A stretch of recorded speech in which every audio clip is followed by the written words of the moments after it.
शुरुआत करेंगे हरिद्वार से। खबर है हरिद्वार में कांगड़ा घाट पर गंगा स्नान के दौरान तेज बहाव में बह रहे 2 कांवड़ियों की एसडीआरएफ ने जान बचा ली है।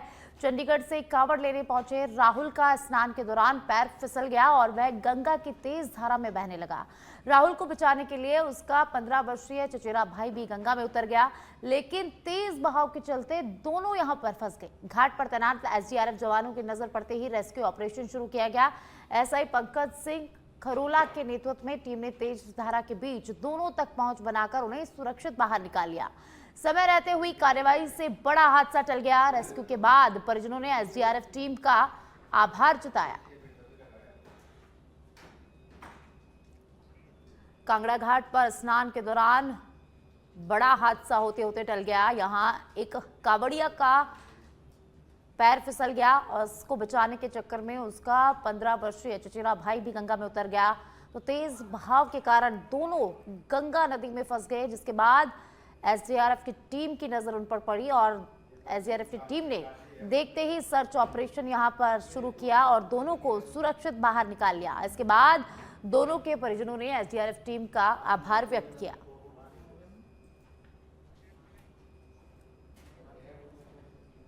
और अब खबर विकासनगर से है। विकासनगर में अवैध खनन और खनिज भंडारण के खिलाफ पुलिस और खनन विभाग ने बड़ी कार्रवाई की है। जिला खनन अधिकारी ऐश्वर्या शाह के नेतृत्व में खनन विभाग की टीम ने अचानक उप खनिज भंडारणों का औचक निरीक्षण किया। जांच के दौरान 7 भंडारण संचालक मौके पर मौजूद भारी मात्रा में उप खनिज से संबंधित वैध दस्तावेज प्रस्तुत नहीं कर पाए। दस्तावेज नहीं मिलने पर विभाग ने 7 उप खनिज भंडारण को मौके पर सील कर दिया और उनके ई रवन्ना पोर्टल को भी अस्थायी रूप से निलंबित कर दिया। तो वही पुलिस ने ढकरानी क्षेत्र में यमुना नदी में अवैध खनन करते 2 ट्रैक्टर ट्रॉली और एक जेसीबी नुमा टमटम मशीन को पकड़कर सीज कर दिया है। तो विकासनगर से खबर है, जहां पुलिस और खनन विभाग की बड़ी कार्रवाई देखने को मिली है। जेसीबी नुमा टमटम मशीन को यहां पर जब्त किया गया है। अवैध खनन और खनिज भंडारण पर बड़ी कार्रवाई। खनन विभाग ने 7 उप खनिज भंडारण को सील कर दिया। इसी के साथ भारी खामियों के चलते ही रवन्ना पोर्टल को भी अस्थायी रूप से निलंबित कर दिया गया है। ढकरानी में अवैध खनन करते हुए 2 ट्रैक्टर ट्रॉली पकड़ी गई है। इसी के साथ जेसीबी नुमा टमटम मशीन को भी पुलिस ने सीज कर दिया है।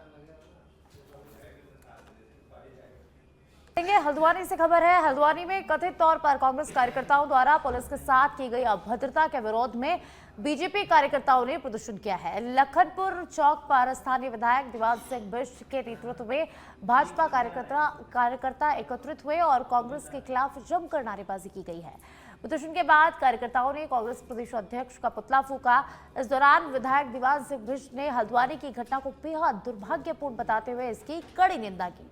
उन्होंने कहा कि पुलिस के साथ इस तरह का व्यवहार किसी भी स्थिति में उचित नहीं है। बीजेपी कार्यकर्ताओं ने घटना में शामिल लोगों के खिलाफ कार्रवाई की मांग की और दोषियों पर सख्त कार्रवाई की अपील की है।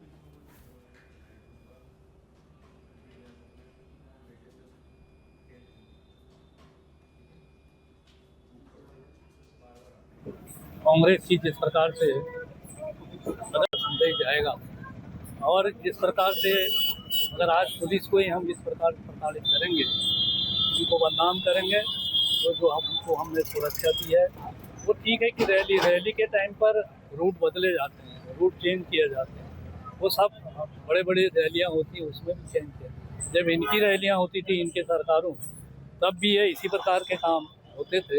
ऐसे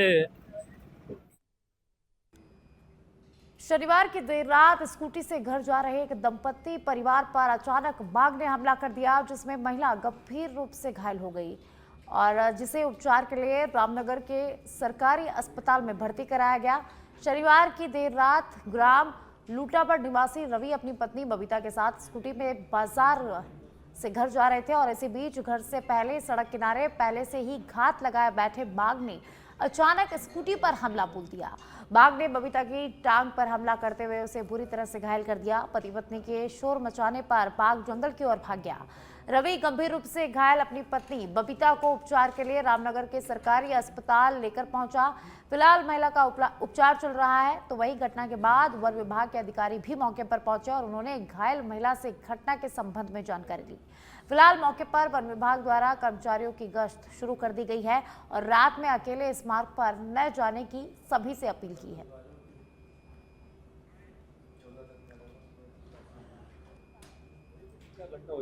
हम रामनगर से लूटाबड़ा आ रहे थे और वहाँ से क्या कहते हैं टाइगर ने अटैक कर दिया। अपने घर जा रहे थे, हम लूटाबड़ घर जा रहे थे, साथ में मेरे हस्बैंड थे और जैसे हम नीचे को गए वहाँ पर से टाइगर ने मेरे पैर में अटैक कर दिया। बड़ी मुश्किल से हम अपने घर को बचा के गए, अपनी जान सीधे रामनगर क्या कहते हैं आए। अच्छा, किस चीज से जा रहे थे आप? हम स्कूटी से जा रहे थे घर अपने। फॉरेस्ट वाले को या विकासनगर क्षेत्र के लक्ष्मणपुर स्थित न्यू राणा ज्वेलर्स की दुकान को देर रात चोरों ने निशाना बनाया। चोर दुकान से लाखों रुपए कीमत के सोने चांदी के आभूषण चोरी कर फरार हो गए। सुबह चोरी की जानकारी सामने आते ही व्यापारियों में हड़कंप मच गया। घटना की सूचना मिलते ही पुलिस टीम मौके पर पहुंची और घटनास्थल का निरीक्षण कर जांच शुरू कर दी है। पुलिस ने आसपास लगे सीसीटीवी कैमरों की फुटेज खंगालनी शुरू कर दी है। ज्वेलर्स की दुकान में हुई चोरी के इस वारदात से बाजार क्षेत्र की सुरक्षा व्यवस्था पर सवाल खड़े हो गए हैं। व्यापारियों ने पुलिस से मामले का जल्द खुलासा कर आरोपियों को गिरफ्तार करने और आभूषणों की बरामदगी की मांग की है।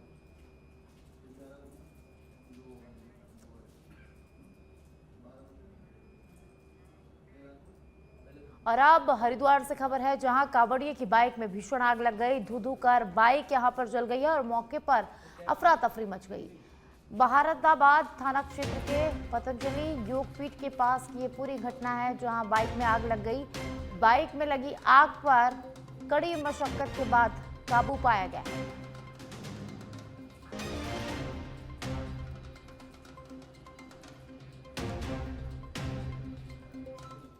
देहरादून से खबर है, बीजेपी महानगर ने भव्य तिरंगा यात्रा निकाली। मुख्यमंत्री पुष्कर सिंह धामी ने इस कार्यक्रम में शिरकत की।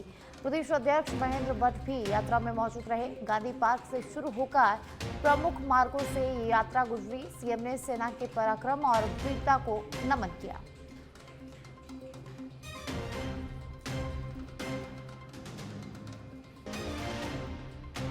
देहरादून से खबर है, जहां भव्य तिरंगा यात्रा का आयोजन हुआ।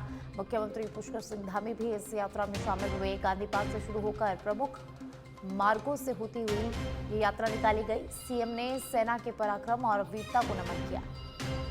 तो बीजेपी महानगर ने भव्य तिरंगा यात्रा निकाली। मुख्यमंत्री पुष्कर सिंह धामी ने इस यात्रा में शिरकत की। इस यात्रा में वे शामिल हुए। प्रदेश अध्यक्ष महेंद्र भट्ट भी यात्रा में मौजूद रहे।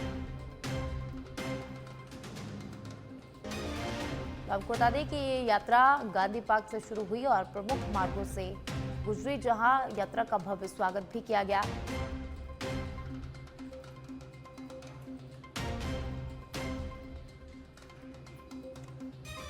देहरादून से खबर है, जहां बीजेपी महानगर ने भव्य तिरंगा यात्रा निकाली। मुख्यमंत्री पुष्कर सिंह धामी ने इस यात्रा में शिरकत की। इसी के साथ तमाम नेता इस यात्रा में शामिल रहे। प्रदेश अध्यक्ष महेंद्र भट्ट भी यात्रा में मौजूद रहे।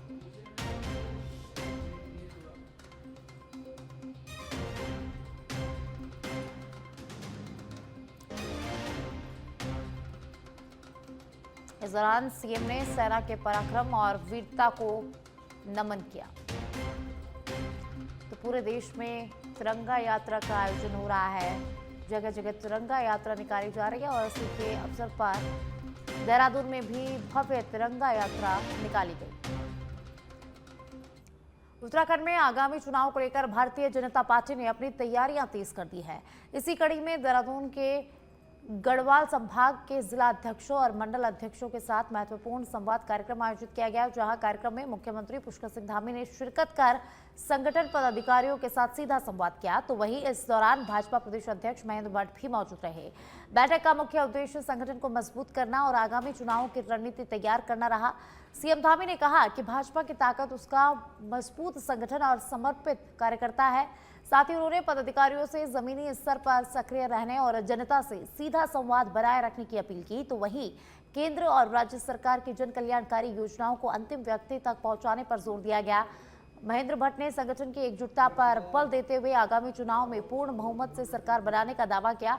इसके अलावा बैठक में बूथ मैनेजमेंट, संगठनात्मक मजबूती और चुनावी रणनीति पर चर्चा के साथ कार्यकर्ताओं से जमीनी फीडबैक भी लिया गया।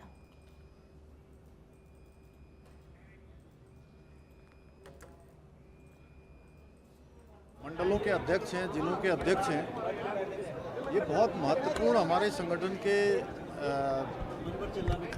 कड़ी के रूप में काम करते हैं, जो सरकार की और संगठन की चीज़ों को आम जन तक ले जाने का काम करते हैं, सरकार की योजनाओं को पहुंचाते हैं, वहाँ का पूरा फीडबैक देते हैं, कहाँ पर किस प्रकार की आवश्यकता है, और बूथ और पन्ना प्रमुख तक इनके माध्यम से एक्टिवेशन होता है। पार्टी के गढ़वाल मंडल के सभी मंडल अध्यक्ष जिला के साथ हमारा संवाद कार्यक्रम, बैठक का कार्यक्रम है।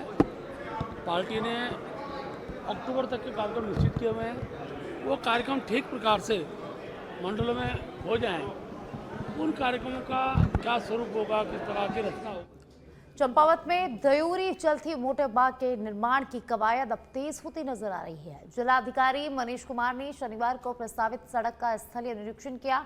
इस दौरान उन्होंने वन, लोक निर्माण विभाग और भू वैज्ञानिक सर्वे रिपोर्ट की पड़ताल की और सड़क निर्माण की तकनीकी संभावनाओं को मौके पर परखा, जिसे लेकर डीएम ने लोक निर्माण विभाग को रोड कटिंग और निर्माण का विस्तृत प्रस्ताव तैयार करने के निर्देश दिए।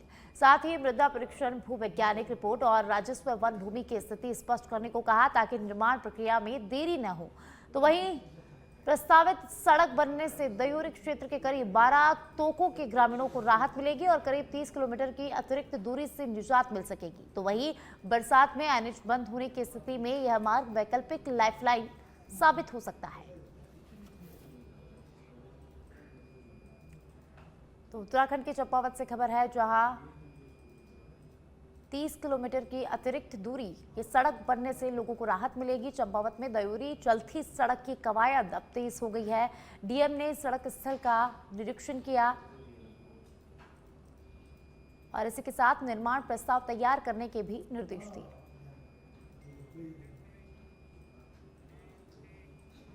चंपावत के ऐतिहासिक गोरलचौड़ मैदान में एक भव्य श्रमिक कल्याण शिविर का आयोजन किया गया, जिसमें निर्माण श्रमिकों और उनके परिवारों को स्वास्थ्य, शिक्षा और स्वच्छता से जुड़ी कई महत्वपूर्ण सौगातें दी गई है। दर्जा राज्य मंत्री श्याम नारायण पांडे और दर्जा राज्य मंत्री हेमा जोशी की गरिमामय उपस्थिति में मुख्यमंत्री श्रमिक स्वास्थ्य सुरक्षा योजना के तहत एक आधुनिक मोबाइल मेडिकल यूनिट का शुभारंभ किया गया। मोबाइल मेडिकल यूनिट के जरिए श्रमिक परिवारों को अब 44 प्रकार की स्वास्थ्य जांच निःशुल्क मिलेगी। तो वहीं विशेषज्ञ चिकित्सकों की सलाह के साथ जांच रिपोर्ट भी डिजिटल माध्यम से उपलब्ध कराई जाएगी। शिविर में पंजीकृत श्रमिकों और उनके आश्रितों को एजुकेशन किट, हाइजीन किट सहित विभिन्न कल्याणकारी योजनाओं का लाभ दिया गया। तो वहीं जिलाधिकारी मनीष कुमार ने अधिकारियों को निर्देश दिए कि कोई भी पात्र श्रमिक सरकारी योजनाओं के लाभ से वंचित न रहे। साथ ही उन्होंने श्रमिकों को योजनाओं की जानकारी और लाभ दिलाने में पूरा सहयोग करने के निर्देश दिए।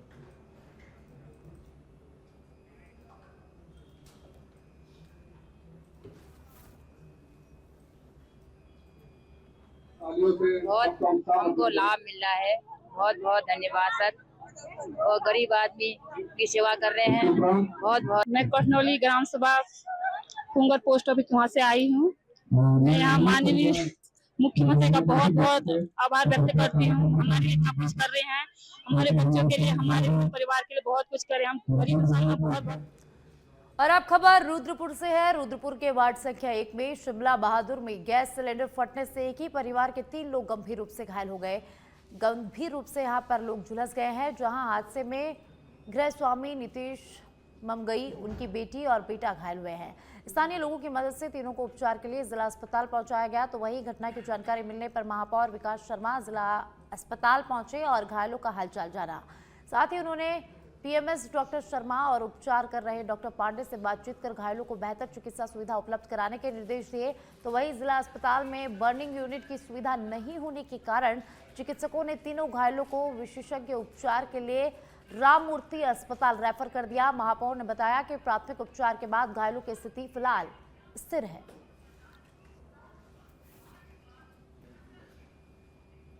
उत्तराखंड के उधम सिंह नगर से खबर है, जहां घर में सिलेंडर फटने से 3 लोग इसमें झुलस गए। तीनों को अस्पताल में भर्ती कराया गया। तो जिला अस्पताल में बर्न वार्ड नहीं होने के चलते राममूर्ति अस्पताल में उन्हें रेफर कर दिया गया है। तो आपको बता दें कि महापौर विकास शर्मा भी जिला अस्पताल घायलों से मिलने के लिए पहुंचे, जहां उन्होंने घायलों का हालचाल जाना और डॉक्टर्स को बेहतर उपचार के निर्देश दिए।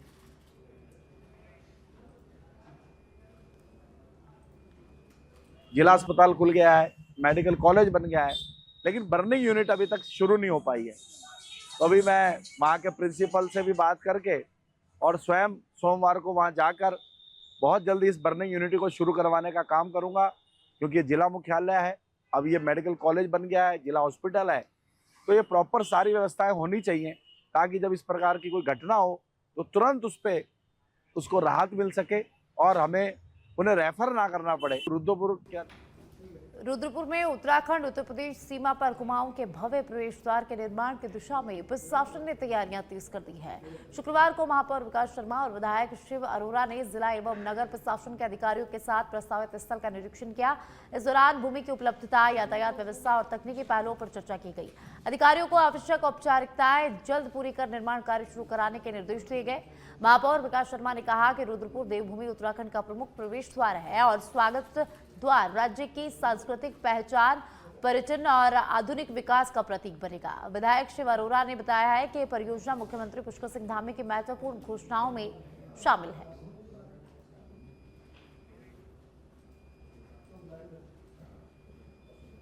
प्रवेश द्वार माना जाता था, लेकिन हम लोगों की इच्छा थी माननीय विधायक जी की हमारी की कुमाऊं का प्रवेश द्वार तो रुद्रपुर है, तो रुद्रपुर से इसकी शुरुआत होनी चाहिए और माननीय मुख्यमंत्री जी ने इस पे सहमति दी है, उन्होंने घोषणा की है और आप देख रहे हैं एक सुंदर देवभूमि का द्वार बनने वाला है। और ये द्वार खाली द्वार ही नहीं है, ये कहीं ना कहीं देवभूमि में आने वाली लोगों की आस्था के अनुरूप उसे हम बनाने वाले हैं। और इसके बाद एक थीम के साथ यहाँ से रुद्रपुर में प्रवेश करेंगे। यहाँ से जगह जगह हम लोग कुछ ना कुछ थीम कुमाऊं स्तर की अपने सांस्कृतिक विरासत। हरिद्वार में विशेष गहन पुनर्निरीक्षण यानी कि एसआईआर के द्वितीय चरण को लेकर जिला निर्वाचन अधिकारी एवं जिला अधिकारी मयूर दीक्षित ने ज्वालापुर विधानसभा क्षेत्र के विभिन्न मतदान केंद्रों का निरीक्षण किया। इस दौरान उन्होंने मतदाताओं से संवाद कर एसआईआर की प्रगति और जारी नोटिसों की जानकारी ली। डीएम ने एआरओ और बीएलओ को निर्देश दिए कि नोटिसों पर प्राप्त आपत्तियां और अभिलेखों की सुनवाई पूरी पारदर्शिता और निर्धारित नियमों के अनुसार की जाए। उन्होंने मतदाताओं से अपील की कि विसंगति या फिर अनमैपिंग का नोटिस मिलने पर घबराने की जरूरत नहीं है। भारत निर्वाचन आयोग के निर्धारित 11 अभिलेखों में से कोई एक वैध अभिलेख प्रस्तुत करने पर पात्र मतदाता का उचित निराकरण किया जाएगा।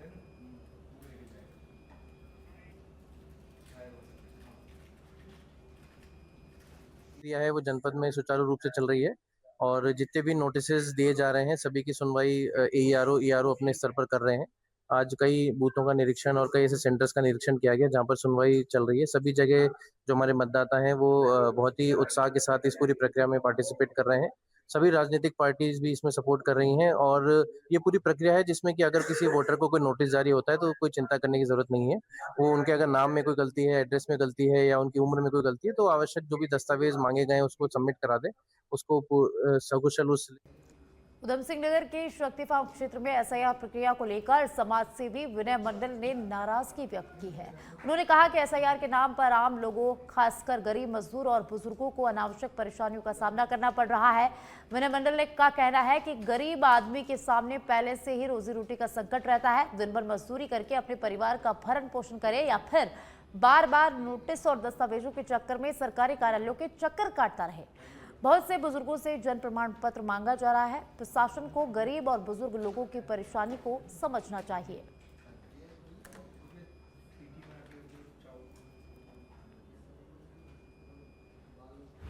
हालत है देश की।